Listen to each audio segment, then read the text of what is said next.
Everyone, welcome back to the channel. Hope you enjoyed that performance of JL Small Etude number 4.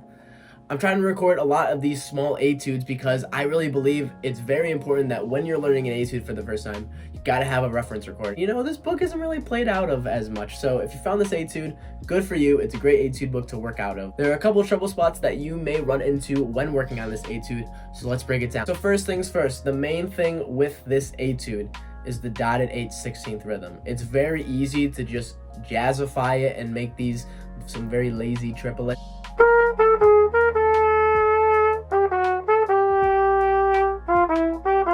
Instead, you gotta make sure you're subdividing the 16th notes in your head so you can make this a very accurate dotted 8/16.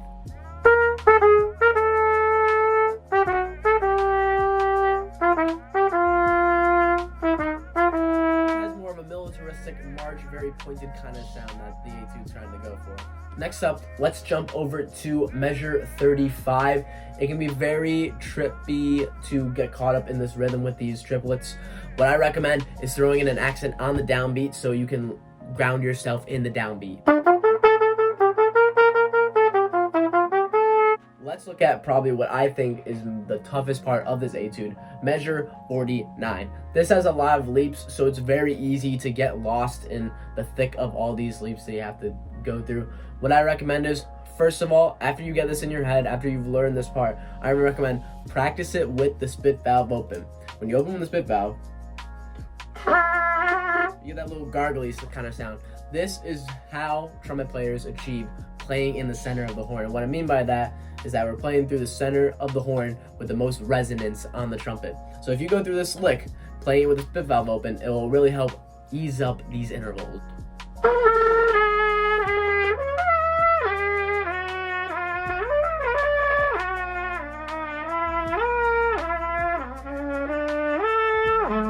It's something that's very challenging to do. It's even something that I'm working on in my own playing. But once you have learned to really center these notes, make it like a flow study. And first off, just go to 4 notes.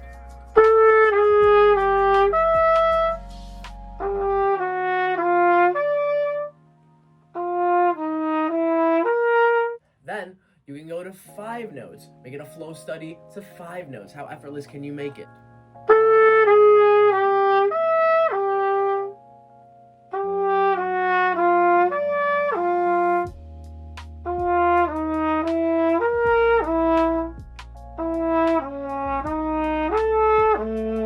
And then, after we've done 5 notes, we can just flow study and make a lyrical version of this entire section.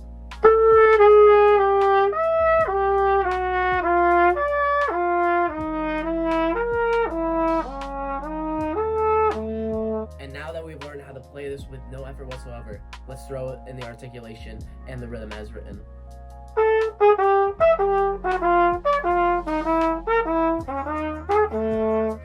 And the last section I recommend you focus all of your deliberate practicing towards is measure 61.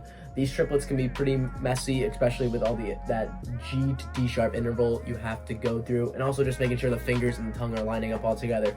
The first thing I recommend is playing it backwards.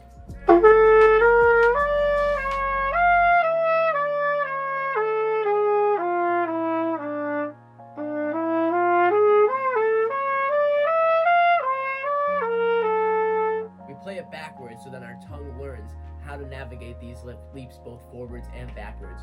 From there, go up to the G, hold that G, and then go down to the G sharp.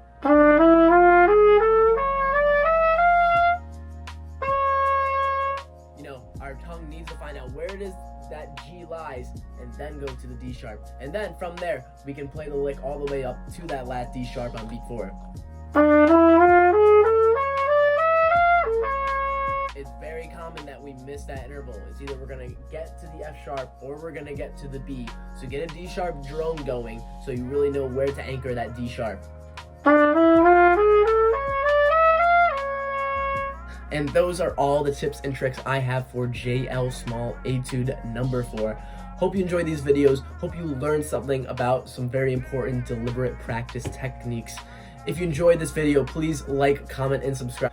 Hope you enjoy, and see you all in the next video.